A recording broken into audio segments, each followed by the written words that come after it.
أعوذ بالله من الشيطان الرجيم بسم الله الرحمن الرحيم رب اشرح لي صدري ويسر لي أمري واحلل عقدة من لساني يفقهوا قولي صدق الله العظيم وصلی اللہ تعالی علی حبیبہ محمد وعلی آلہ وصحبہ بارک وسلم. اما بعد عزیز دوستو، جیسے میں نے پہلی ویڈیو میں آپ کو بتایا تھا کہ میں اپنے پاکستان جانے اور وہاں کے عام کے بارے میں بھی آپ کو اپنے مشاہدات اور تجربات جو ہیں وہ آپ سے شیئر کروں گا. اور پھر پچھلی ویڈیو میں ہم قیام پاکستان کے حوالے سے بات کر رہے تھے، 14 اگست کے حوالے سے. میں اپنے قیام کے دوران کشمیر کی وادیوں میں اپنے عزیز و اقارب سے ملنے گیا. خوبصورت آبشاریں، جھرنے اور چشمے دیکھے، وادیاں دیکھیں. میں مری گیا. اس کے علاوہ چکوال کے خوبصورت میدان اور پہاڑی علاقے دیکھے، خوبصورت لینڈسکیپ دیکھا. اسی طرح اپنے ضلع جہلم جو ہے اس کے جہلم دریا کے پانیوں کو قریب سے جا کے ایک بڑی مدت کے بعد دیکھا اور جہلم کی سرسبز اور کھیت دیکھے، لوگ محنت کرتے دیکھے. اسلام آباد اور اپنے شہر اور دوسرے متعلقہ جو اضلاع تھے اس میں نے نئی اور بہنگم آبادیاں جو ہیں وہ پھیلتے ہوئے دیکھی. تو اتنا خوبصورت ملک، اتنے خوبصورت لوگ، اتنے خوبصورت مناظر، لیکن جو بھی شخص ملا وہ اکتاہٹ میں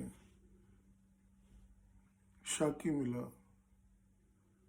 جس کو ہم ناشکری بھی کہہ سکتے ہیں.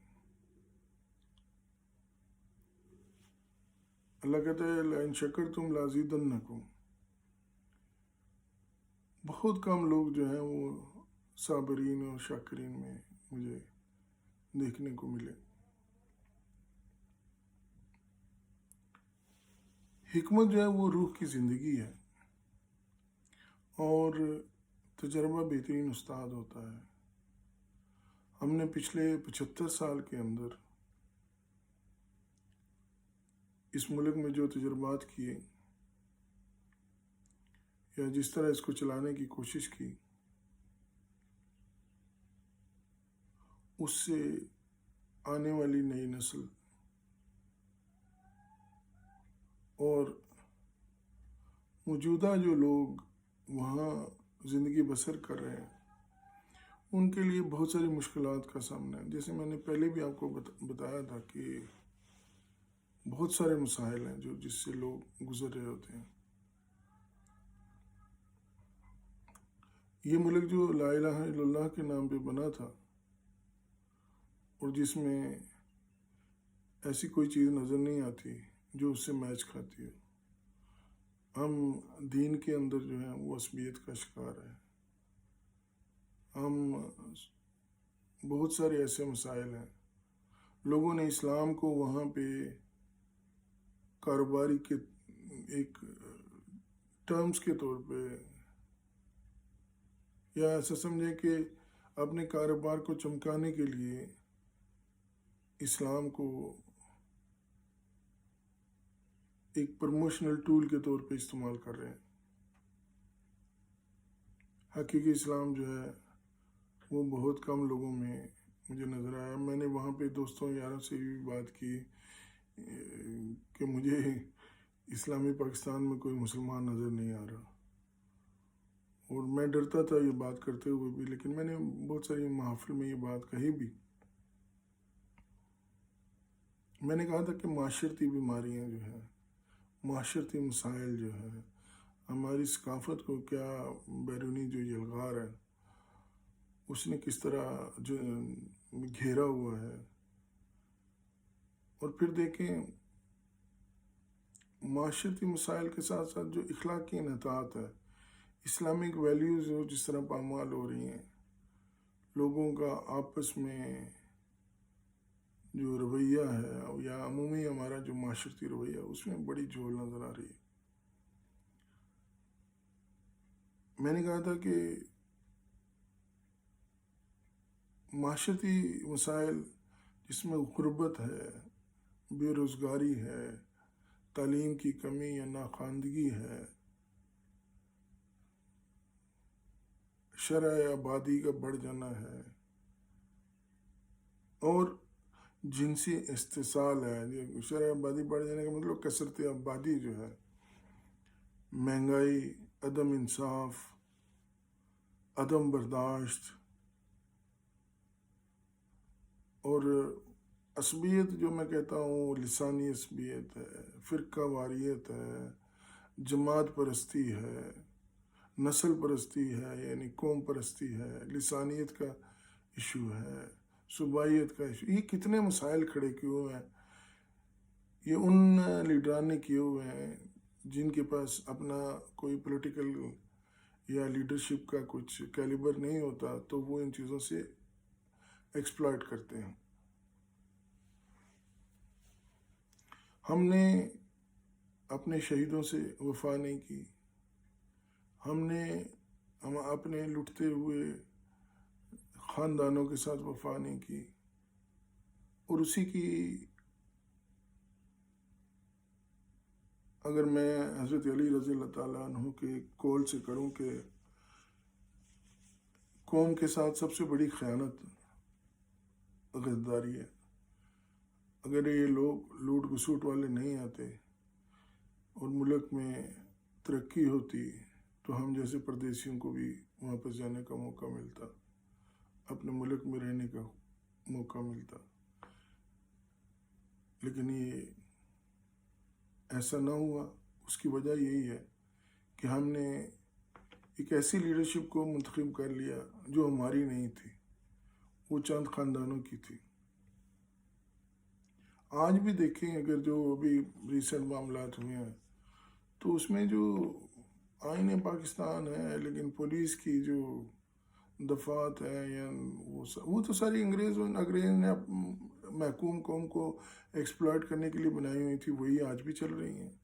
لوگ اسی کے تحت جو ہے وہ پکڑے جا رہے ہیں، لوگوں کو آزادی اظہار رائے کا کوئی موقع نہیں مل رہا۔ کیا یہ ان کا ملک نہیں ہے؟ کیا ہم کسی مقبوضہ علاقے میں رہ رہے ہیں؟ یہ سارے سوال ہیں۔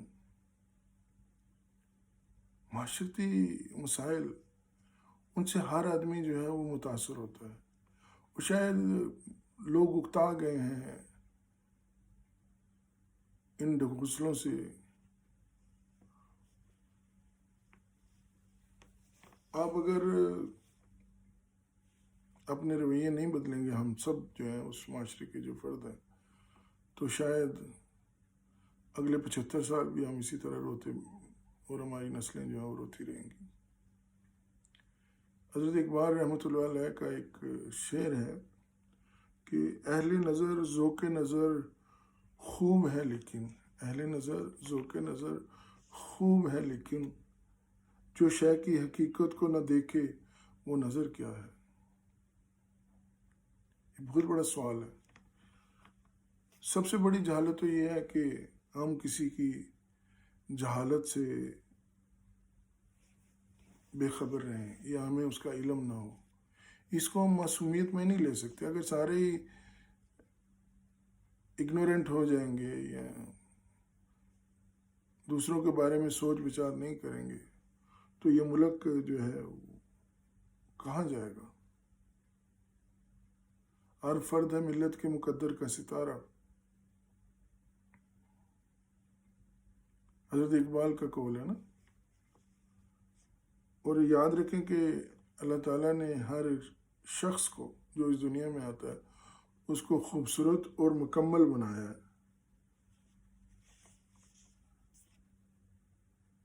خاص کر ہمارے اخلاق جو ہے نا وہ بہت اہمیت رکھتے ہیں، اسی میں دین ہے۔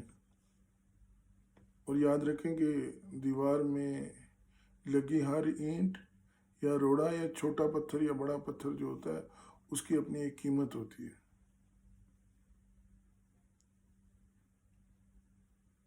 اگر آج ہم نے میرٹ کا پاس نہ کیا، یا جو لوگ کوشش کر رہے ہیں حق کے لیے میرٹ کے لیے جو تحریک چلا رہے ہیں، جو انصاف پسندی پہ مبنی تحریکیں چلا رہے ہیں اور ان منافقین سے جان چھڑانا چاہتے ہیں،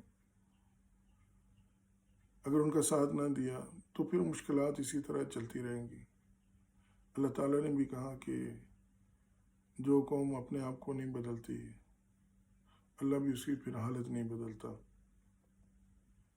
اور یہ لوگ جھوٹے لوٹنے والے چور ڈاکو، یہ اسی طرح انصاف کے امانت تک جائیں گے اور ان کے ساتھ پھولوں کی پتیاں نچھاور ہوتی رہیں گی، ڈھول بجتے رہیں گے، لوگ ناچتے رہیں گے، اور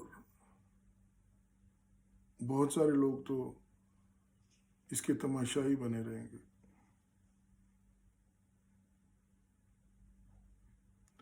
ہم نے یہ بھی تجربہ کیا، ہمیں یہ بھی مشاہدہ نظر آتا ہے کہ لوگوں نے جو پارٹیاں ہیں، سیاسی پارٹیاں ہوں یا اپنی جماعتیں ہوں، ان کو ایمان اور دین کا درجہ دے دیا ہے۔ وہ ان سے اس طرح وابستہ ہیں کہ ان کو اللہ اور اس کے رسول صلی اللہ علیہ وسلم کی تعلیمات کا کوئی احساس نہیں ہے۔ جھوٹ، لغو، پروپیگنڈا، حرص جاہ، وہ انہی چیزوں میں الجھے ہوئے ہیں۔ دن رات آپ ٹی وی چینلز پہ دیکھ لیں یا جہاں پہ بھی اخبارات میں، میڈیا میں دیکھ لیں، ایک سے بڑا ہے، ایک جھوٹ بولنے والا ہے، صرف حب دنیا۔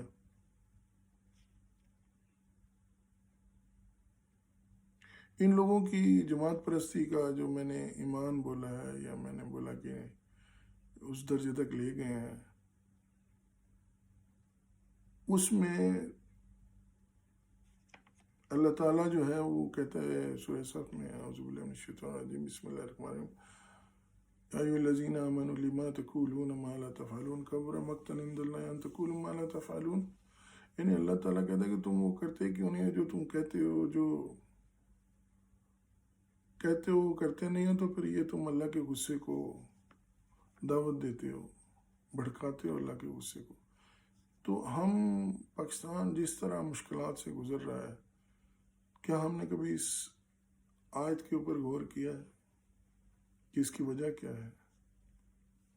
میں تو یہ بھی کہتا ہوں کہ ہر بندہ جو وہاں پہ واسکٹ پہننے کا شدائی ہے، اور ہر واسکٹ پہننے والا اپنے آپ کو لیڈر سمجھنے لگتا ہے اور اپنی رائے کو مقدم رکھنا چاہتا ہے، اور اسی طرح ہر جو جیکٹ پہننے والا اپنے آپ کو لیڈر سمجھتا ہے، وہ واسکٹ پہننا چاہتا ہے، ممبر پارلیمنٹ یا ضلع ممبر اور وزیر اعظم، وزیر اور پاکستان کا صدر بننے کا متمنی ہو جاتا ہے۔ مطلب ہماری خواہشات کا کہیں کوئی حد نہیں ہے۔ لوگ اپنے میرٹ اور اس کے اوپر نہیں جاتے، صلاحیت کے اوپر، اسی لیے موروثیت اور خاندانوں اور ان لوگوں کی حکومت جو ہے وہ ہم پہ مسلط رہتی ہے۔